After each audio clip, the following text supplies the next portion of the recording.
Is Elation dead? Is a question that is prompted by the future Lord Ravager en route, saying that Elation has been dead for a long time. Now, we are all well aware that a path can still be followed and have path striders long after the Aeon has fallen. We know this from paths like the Trailblaze, the Permanence, and the Order. And because of this, the Aeon can no longer gaze upon people and make emanators out of people, but this only becomes more sus when you realize that we never truly received the gaze of Aha. The Phantom Moon looked at us, but it wasn't the real Aeon, as we've seen with Sheepei, Klapoth, and Nanook. But then again, the whole theming of Aha is being faceless, so of course they would use something else to look at us, so it's debatable, but there is some limited evidence to support the prospect of Aha being dead or inactive. However, we do have many other indications that Aha has never been stronger, and may just be the strongest Aeon in the cosmos. And in this video, I will be attempting to get to the bottom of this. So without further ado, this is the truth behind the death of Elation revealed. But first, the nice number somehow got achieved on the day I announced it. You guys are absolutely crazy. So to celebrate, I'm going to put on an event that we have never done before. And if you guys want in on it, join the Discord linked in the description because I'll be dropping info there soon. On to the video. Okay, so first things first, there are 3 ways that we know that an Aeon can fall. Path assimilation, like with Sheepei and Enna, direct force, like with Klapoth and Tazeron, and forcing an Aeon to deviate from their path. That we have yet to see, but I do have a theory of how we can defeat Nanook that involves taking advantage of this Aeon's conflicted nature of entropy and negentropy and turning Nanook away from the destruction with the power of friendship. But the point is, do we have any proof that Aha has been involved in any of these 3 means in which Aeons fall? Well, to be honest, yes, but not in the way that you would think, because Aha is actually involved with 2 of these means. Using both direct force and assimilation, Aha has killed Ouroboros. It is direct conflict since Aha has done something directly to Ouroboros, and that something is stealing their concept of taste, which classifies as assimilation as well, since Aha is just taking over that part from Ouroboros and giving it to themselves. Because as Aha, as I would like to say, slapped the taste out of Ouroboros' mouth, Ouroboros' followers, the Void Song whales and many other species of Leviathan, also lost their sense of taste as well. Meaning that there is no figurative speech here. Aha quite literally played on the enjoyment aspect of taste and assimilated a major part of the veracity into themselves, which can generally only happen if one path is wider than the other. And Aha is known for not even sparing the Aeons in their games and pranks, so we know that Elation is an incredibly strong and wide path. So this much makes sense. But these things work both ways. If Aha assimilates a part of the veracity in order to kill the veracity, Aha has changed, and in an effort to do more enjoying by gaining the sense of taste and being more elation, they have become slightly more veracity. So has this changed Aha? Well, it's not like stealing is against the Elation, because Aha has been a thief for a long time, much like Cypher, who is meant to mimic the path of Elation. But if Aha can now taste, this means that they have an increasing desire to consume. And so far as we can see, they are reflecting this in their actions. In a weird way, let me explain. The way that Planar Arcadia was created is told most accurately in the Cake God hypothesis, where Aha would steal things from other Aeons, including Yaoshi, to create a cake that they have then fallen in love with the taste of. Yes, specifically the taste of. But this becomes even crazier when you realize that this is all a blueprint of how Aha is sealing the remains of Ouroboros' scattered corpus. But this taste that I mentioned earlier isn't a figurative thing. It's literal. Savoring something's aftertaste is an act of elation. The fact that aftertaste damage has been in the game for so long is utterly ridiculous to me. It's part of the path of Elation too. There's no reason why they would put this in the game if they didn't have everything planned out. Hoyo does not do these things for no reason. because according to Ron May, it is through these Phantom Moon games and the God Cakes that Aha is siphoning out the power of the veracity. Aha sealed Ouroboros' body among the stars, suppressed it with abundance, siphoned the power of the Path of Veracity, and called it a game. But this begs the question, is Aha siphoning this power into themselves? Now, this is very much debatable, but I can't say for sure that Aha is doing this. Sure, the argument is very much valid. I mean, who knows what Aha is doing, let alone thinking. But from what we have seen, abundance power is the perfect counter for veracity. They seal each other off. Veracity never stops consuming, and abundance never stops growing. It is the Mortonax Blade situation on an Aeonic scale, which could mean that in the clashes of abundance and veracity, the veracity power is just spent in the clash and is nullified. But this clash is what Aha likes to see because it puts on a show for them to enjoy. Is this the taste they're referring to? Like consuming delicious content? Or is Aha becoming more veracity by slowly assimilating Ouroboros into themselves? Put simply, Aha has created a situation where the veracity clashes with abundance, and in these clashes, veracity power is siphoned out. But where does this power go? Does it burn away while fighting the abundance, or is Aha consuming it?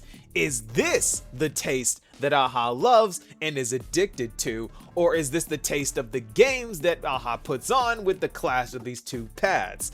We don't know. It's Aha we're talking about here, so far be it from me to assume it's one of the two, because knowing Aha, it could be both. What is delicious to Aha could be the content of the clashes of the veracity and the abundance, and the energy that is siphoned out of Ouroboros and into Aha. Especially if you consider that Plain Arcadia is not the only world they do this on.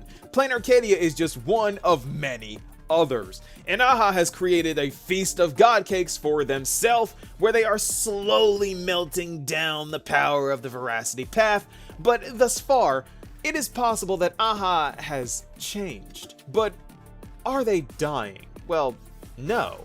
If anything, they are getting stronger, because if anything is controlling this entire mess of a situation with two paths pit against each other all the time and constantly, it's Aha. Aha has orchestrated a situation where they put on a show for themselves to watch all the time, with the only rule being that it ends when they say so. Because the only rule is that they must continue. And each and every time someone wins the games, Aha gives that lucky winner full access to their power, but reserves the right to interpret whatever they wish, however they like. 据说曾经有位圣者试图杀死欢愉星神，结果这话把阿哈逗乐了。他说：“诶，欢愉星神，那不就是你自己吗？”天啊，然后呢？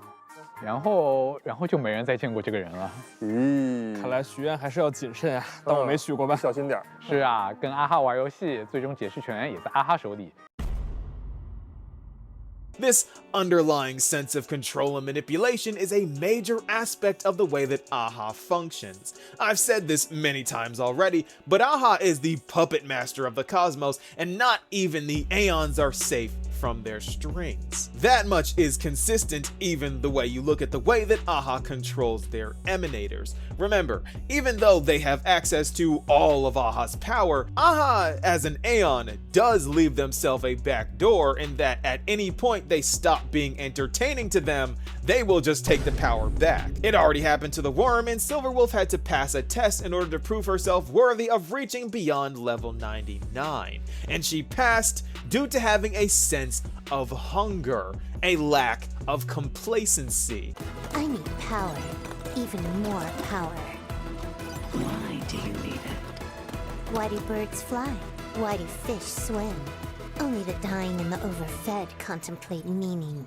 I don't intend to die, nor do I have the luxury of excess. I see. Which is again how the veracity is reflected through the elation. Always hungry for more entertainment. Always hungry for the next step forward. It's that boundless desire to be limitless. So is Aha different, or have they changed?